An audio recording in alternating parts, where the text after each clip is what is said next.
లోకంలో బలహీనులు, వీళ్ళు ఎందుకు పనికిరారు, వెళితే అనుకున్నప్పుడు దేవుడు అద్భుతాలు చేసే దేవుడు మన దేవుడు. దేవుడు మైకలుగా ఆమె క్రీస్తునందు నా ప్రియమైన దేవుని పిల్లలారా, దైవజనాలను మీ అందరికీ మరొక పర్యాయము నా ప్రభువును నా రక్షకుడు యేసుక్రీస్తు శ్రేష్టమైన కాలంలో సాయంకాలం రాత్రి వాళ్ళంటి వారి కుటుంబంలో దేవుడిచ్చినటువంటి కార్యక్రమాలను బట్టి ఏర్పాటు చేసిన అందరికీ సంఘపక్షంగా వ్యక్తిగతంగా తెలియజేసుకున్నారు. దేవుడు వాటిని చదవడం లేఖనం నుంచి కొన్ని మాటలు జ్ఞాపకం చేస్తూ కొన్ని సంగతులు అద్భుతమైన సంగతులను మీకు జ్ఞాపకం చేయాలని ఇష్టపడుతున్నారు. లూకాసు వార్త మొదటి అధ్యాయం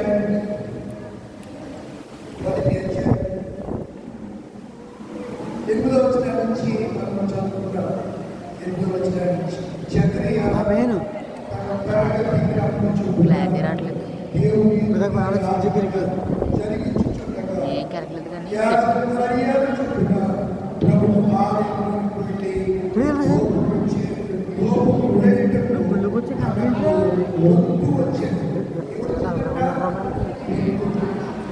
అంటే యాజకులు వృత్తులుగా పరిచర్య చేసేవారు, వృత్తుల వారిగా పరిచర్యను వారు జరిగిస్తుండేవారు. మీకు దానికి వివరించి నేను కొన్ని మాటలను చెప్పడానికి ఇష్టపడుతున్నాను. దినవృత్తాంతముల మొదటి గ్రంథం 24వ అధ్యాయము, దినవృత్తాంతముల మొదటి గ్రంథం 24వ అధ్యాయంలో అక్కడ తరగతులు అని రాయబడ్డాయి. చూడండి, దినవృత్తాంతముల మొదటి గ్రంథం 24వ అధ్యాయంలో చూడండి, అహరోను సంతతి వారికి కలిగిన వృత్తులు ఏమనగా అహరోను కుమారులు నాదాబు, అబీహు, ఎలియాజరు, ఈతామారు. నాదాబును అబీహును సంతతి లేకుండానే తమ తండ్రి కంటే ముందుగా చనిపోయి కనుక ఎలియాజరు, ఈతామారు యాజకులకు జరుగుతుంది. దావీదు ఎలియాజరు సంతతి వారిలో సాదోకులు, ఇంకా వారి సంతతి వారిలో అహితరులను ఏర్పరిచి వారి జనములను బట్టి పని నియమించారు. ఇలా మనం చూస్తుంటే చూడండి, ఇలా మనం చూస్తుంటే 7వ వచనానికి వచ్చేయండి. మొదటి చిట్టి యెహోవా యేహూనకు, 2వది యోరాముకు, 3వది హారుకు, 4వది సేరీయు. ఇలా ఎన్ని తరగతులు ఉన్నాయి అన్ని చదవడానికి మనకి అవకాశం లేదు కదా. 18వ వచనానికి వచ్చేయండి. 23వ బయలుదేరుడు, 24 వయస్సాకులు పడిన. ఎన్ని తరగతులు? 24. అంటే ఒక క్రమం, ఇది యాజక క్రమం. అంటే ఆ దినాలలో యాజక క్రమం చెప్పున తన తరగతి తనకు నియమింపబడిన దినాలలో చక్రి అంటే ఎక్కడికి వెళ్తున్నాడు? గోపురం వేయడానికి. ఎక్కడికి వెళ్ళారంట చెప్పండి?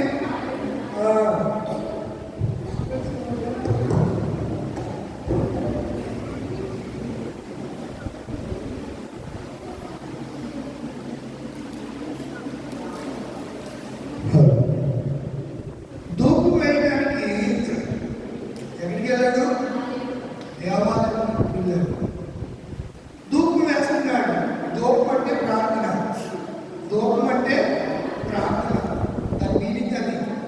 ప్రార్థన చేస్తూ ఉన్నాడు. దూకు వేదిక దగ్గరికి వెళ్ళాడు. దూపాన్ని వేస్తున్నాడు. చాలా దినాలని దేవుని యొక్క ప్రత్యక్షంగా ఏర్పరచబడి దేవుడు మాట్లాడటం చాలా దినాల నుంచి ఆగిపోయినటువంటి పరిస్థితులు మనకు కనపడుతున్నాయి. ఈ చక్రీయ ఏజెంట్లకి ఎవరు లేరు, పిల్లలు లేరు. ఊరందరూ వారిని నిందిస్తున్నారు. ఇద్దరు భర్తీ చేస్తున్నారు కానీ యాజకుడిగా ఆవిడ కూడా లేవి, ఇద్దరు కూడా లేవి గోత్రికులే. ఇద్దరు కూడా లేవి గోత్రికులే. దాని దీనికి అడగండి. ఆ దినాల్లో అలా ఉన్నాయి. అంతే ఆ వరుసలు ఆ దినాల్లో అలా ఉన్నాయి. మనం ఏం చెప్తాము? కనుక ఇద్దరు లేవి గోత్రానికి సంబంధించినటువంటి వారు వివాహం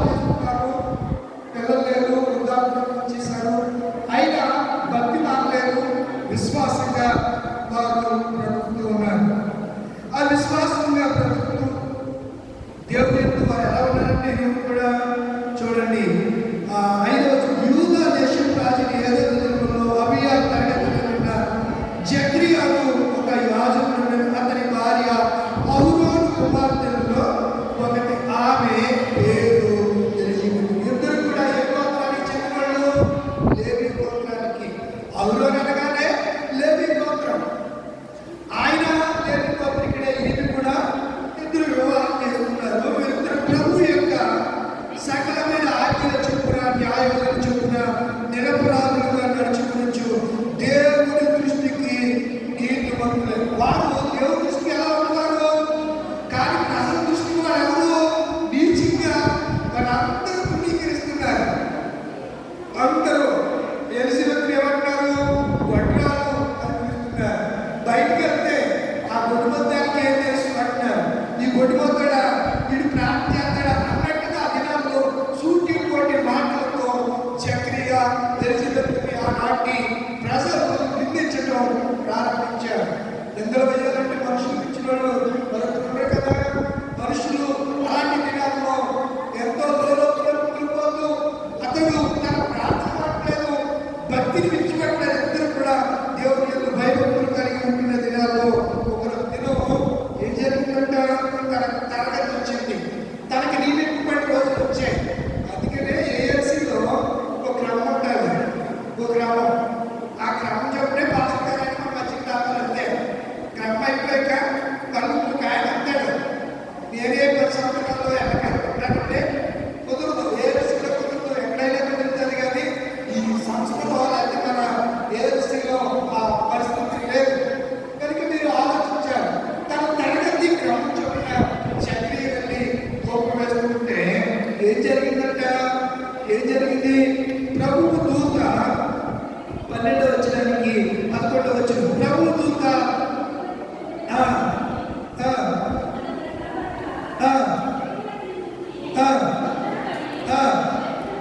భయపడిన వాడు ఆయన జక్రియ లోపల ధూప సమయంలో ప్రజలు సమూహంతో వెలుపల ప్రార్థన చేస్తూ ఉన్నారు. సేవకుడు ప్రార్థన చేస్తే మనం ఏం చేయాలి? ప్రార్థన చేయాలి. నేను ప్రార్థన చేస్తే మీరు మాట్లాడుకుంటూ ఉంటారు. పిల్లలు ఇక్కడ వాటికి చెప్పుకుంటూ కొంత బయటకు వెళ్ళిపోయి ఆ బయట ఈ కాంపౌండ్ అంతా తిరుగుతున్నారు పిల్లలు. పెద్దలు వాళ్ళ క్రమపరచాలి. బాలుడు నడువు వరుస త్రోవను ఆడపిల్లైనా మగపిల్లైనా చక్కగా వాళ్ళని క్రమంగా వాళ్ళని నేర్పాలి. ఎస్తేరు తల్లిదండ్రులు లేని పిల్లకి, కానీ మొదటిగా ఎంత భయభక్తులుగా పెంచాడు తెలుసా? మొదటికైతే ఎస్తేరుకి మొదటిగా ఎంత పిల్ల తండ్రి పెంచాడు. ఎవరు? మొదటికై ఎస్తేరుకి తండ్రి కాదు, పిల్ల తండ్రి. ఎస్తేరు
లేకపోతే పిల్లలు పెట్టుకోకుండా చిన్న ఆపరేషన్లు చేయించుకుంటున్నారు.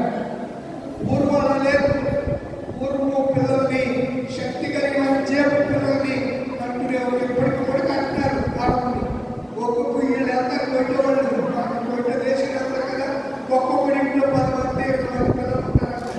వాళ్ళు ఒకడేమో చుట్టూ పీకు కొడకడం, ఒకడేమో చికెట్ లాగా కొడకడం, ఒకడేమో నీళ్ళు పోసే కొడకడం.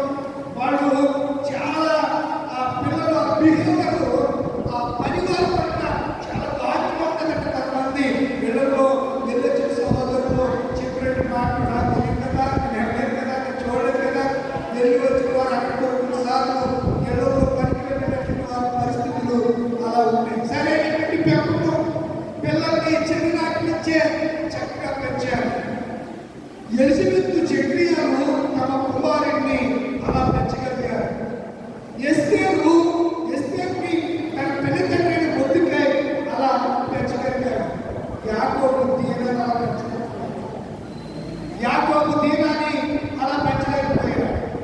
లేయా తన కూతుర్ని అలా పెంచలేకపోయింది. అమ్మగారు షికారుకు బయలుదేరింది. ఎంతమంది? 12 మంది అన్నదమ్ములకి ఒకటే కూతురు, ఒకటే చెల్లి. యాకోబు ఒకే ఒక కూతురు. ఆ అమ్మని ఎంత గారంగా చూసుకుంటారు 12 మంది అన్నలు. అలాగే తండ్రి, తల్లి, లేయా, రాహేలు, జిల్పా, బిల్పా వీళ్ళందరూ కూడా చాలా బాగా చూసుకుంటారు. గారం బాగా ఎక్కువైపోయింది. గారం బాగైతే ఏమవుతుందంట? అందుకే బైబిల్ ఏమవుతుందంటే పెద్దము వాడైన కుమార్తెని తండ్రికి విరోధి. నీ కుమారుని చావని కాదు పట్టడు. భయం కలిగి భక్తి కలిగి ఉండాలని కనిపించాలి, దండించాలి. దండన సన్మార్గంలో నడిపిస్తారు. మంచిది పిల్లగా కనుక మనకు పిల్లలు కలిగిన తల్లిదండ్రులుగా ఒక బాధ్యతతో మనకున్నాం. ఒక బరువైనటువంటి పదవిని లేదా బరువైనటువంటి కార్యాన్ని మనకు భూమి మీద జరిగించడానికి దేవుడు మనకి బిడ్డలు ఇచ్చాడు. ఆ ఇచ్చింది ఎవరంటే దేవుడు. అన్ని ఎలా చెప్తున్నారంటే బైబిల్లో మాట చెప్పి ఎప్పుడు మాటలు చెప్పి త్వరగా ముగించాలని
దేవుడు ఇస్తాడని చెప్తా ఏమంటుంది, నాకు గర్భఫలం ఇవ్వు, ఇవ్వకపోతే నేను ఇలా అంటాడు కదా, నేనేమో గర్భఫలము నేను నీకు గర్భఫలం ఇవ్వకపోయిన దేవుడికి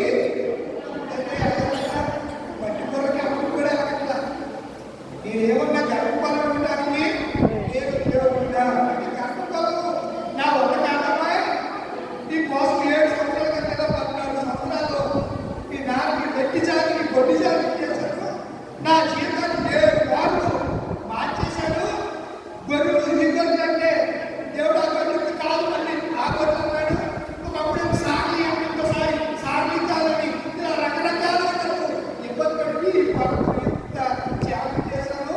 మంచులో నా తల తడిసిపోయింది, నా ఆరోగ్యం క్షీణించిపోయి ఇంత చేస్తే రోజు చూసుకున్నట్టు ఏమంటున్నా గర్భఫలం ఒక్కరిని చచ్చిపోతానని అంటామని చెప్పి ఆయన వచ్చిందంట. ప్రేమ రావాల్సింది, కోపం వచ్చింది. ఈ మాటను బట్టి నాయకులు అర్థం చేసుకున్న తర్వాత చూడండి 19వ వచనానికి రండి. ఎక్కడికి వస్తారంటే చూడండి 21వ వచనానికి వచ్చేయండి. అలా చెప్పుకోవడం సాధ్యం కాదు. 21 ఆ తరువాత ఎవరు రాయండి. తర్వాత దేవుడు ఎవరు జ్ఞాపకం చేస్తున్నాడు? మనకి గర్భఫలం కావాలంటే ఎవరు జ్ఞాపకం చేసుకోవాలి? చక్రీని ఎవరు జ్ఞాపకం చేసుకుంటే ఎవరు భూమి మీద వచ్చాడు దేవుడు.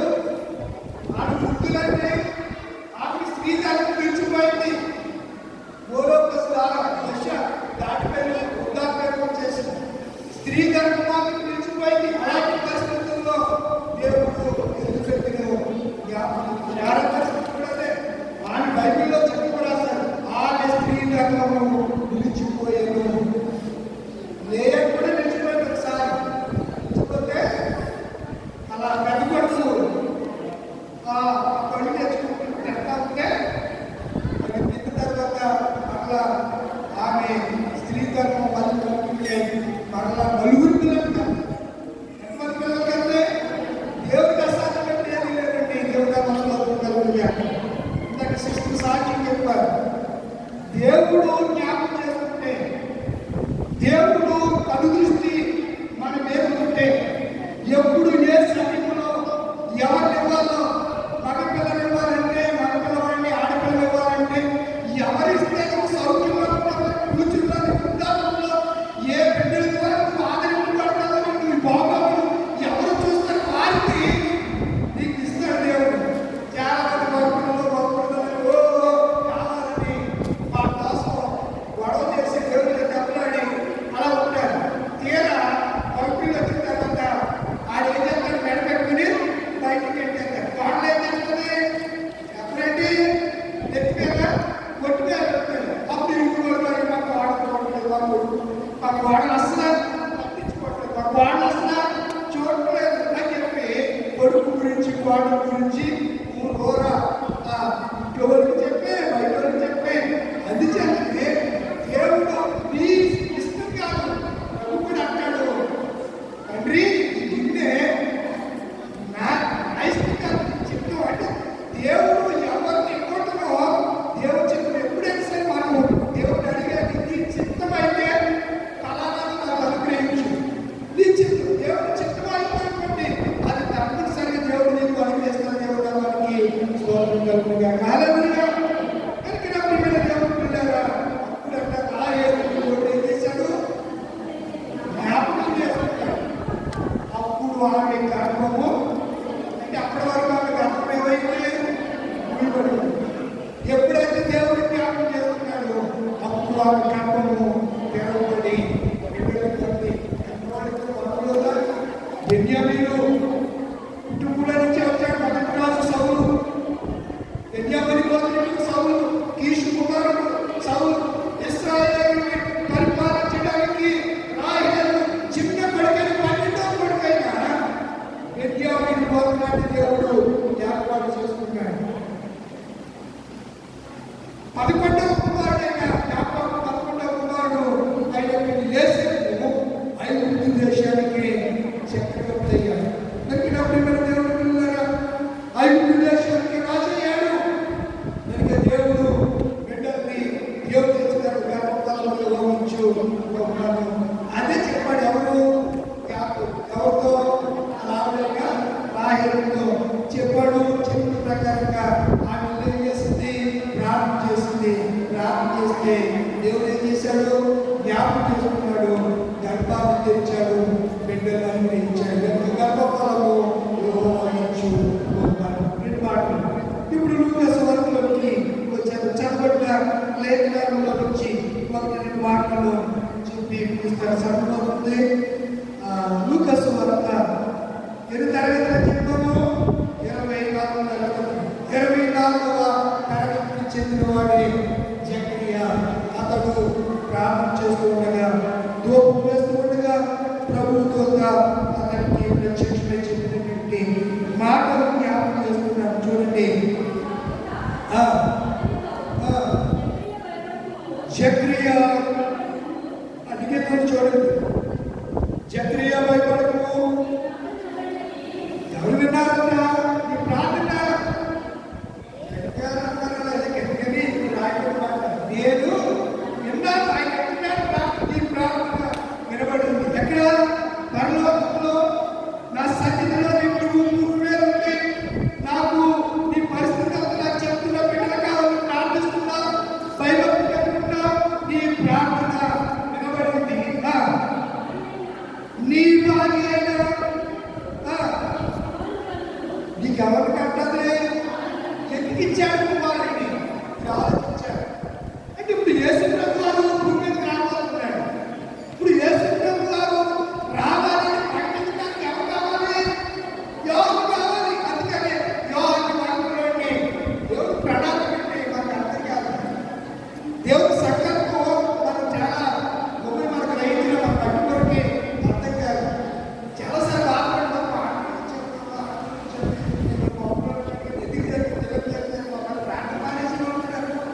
దేవుడి మీద అందేవాళ్ళు ఉంటారు. దేవుడి సన్నిధికి రాకుండా ఇంటి దగ్గర ఉండేవాళ్ళు ఉంటారు. జీవితంలో ఎలా కావాలంటే అలాగా మార్చేసుకుంటూ ఉంటారు. ఎవరి మీద పంపించి? దేవుడి మీద పంపించి. దేవుడికి తెలుసు వాళ్ళు ఇస్తే ఏమైపోతారు, నీకు కొట్టే ఉంటాయి. అందుకనే కొన్నిసార్లు నువ్వు అడిగింది ఇవ్వకపోవచ్చు. దేవుడు అనుకుంటే నీకు ఇచ్చుగా. దేవుడు నా స్తోత్రం కలుగుగా. హల్లెలూయా. ఆ రీతిగా ఎవరిచ్చాడంట? యోహాను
తాగక అతను తాగడు. ఏం తాగడంట? డ్రింక్ చేయడు.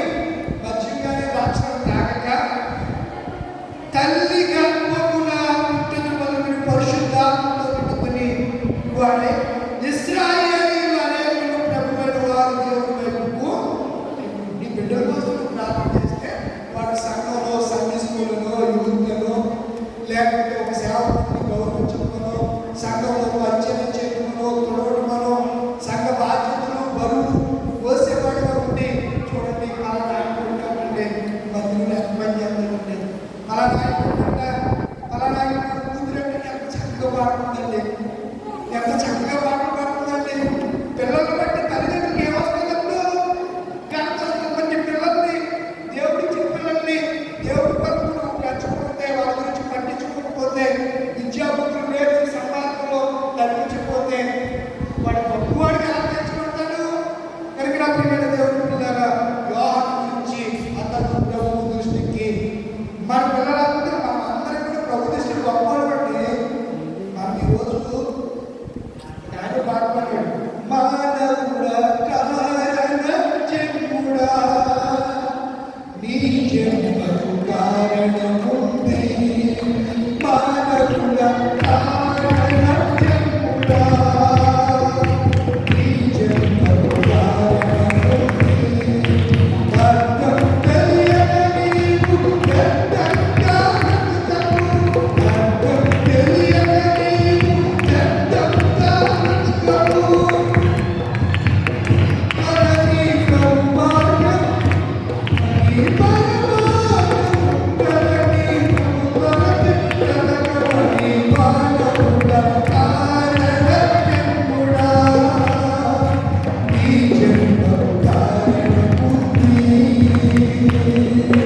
మానవుడా కారణ జన్ముడా నీ జన్మకు కారణం విప్లవ చేస్తుంది.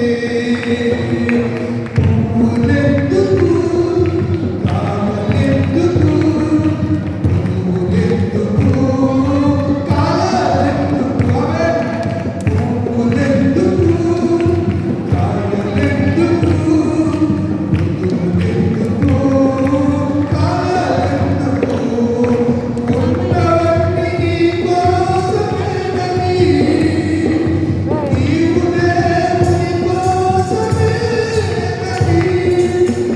ఉన్నవన్నీ మన కోసమేనని నీవు దేవుని కోసమేనని గమనించి తెలుసుకో, గ్రహించి తెలుసుకో, గమనించి తెలుసుకో, గ్రహించి అసలుకో. నీ జన్మకు కారణముంది. నీ జన్మకు కారణముంది. మానవుడా కారణ జన్ముడా నీ జన్మకు కారణముంది. చంద్రుడెందుకు చంద్రుడెందుకు పగలెందుకు సూర్యుడెందుకు చంద్రుడెందుకు రాత్రుడెందుకు పగలెందుకు రాత్రి పగలు దేవుడే చేసెనని ప్రభువును ప్రకటించు, పాపిని రక్షించు. ప్రభువును ప్రకటించు, పాపిని రక్షించు. హరడు చేర్చాలని హరడు చేర్చాలని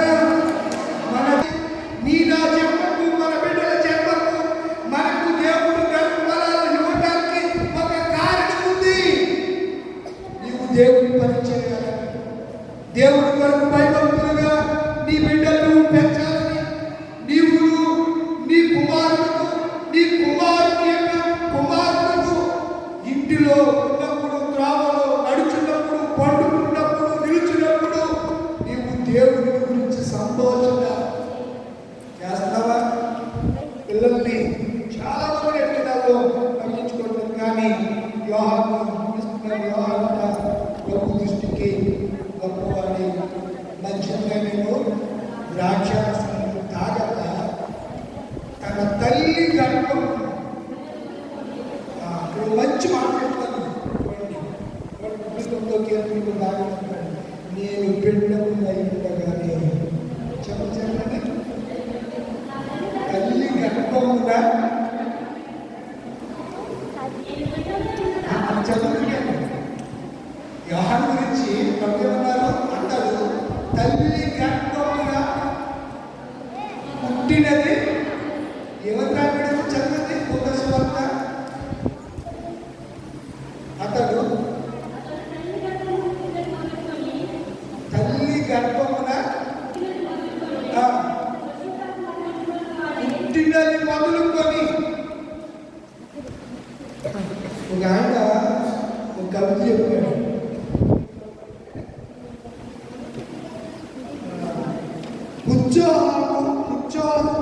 ఉత్సాహము తండ్రికి పుత్రుడు జన్మించినప్పుడే పుట్టను జనుల పుత్రుడిని కనుగొని పొగడగా ఉత్సాహమునందు పొందరాశి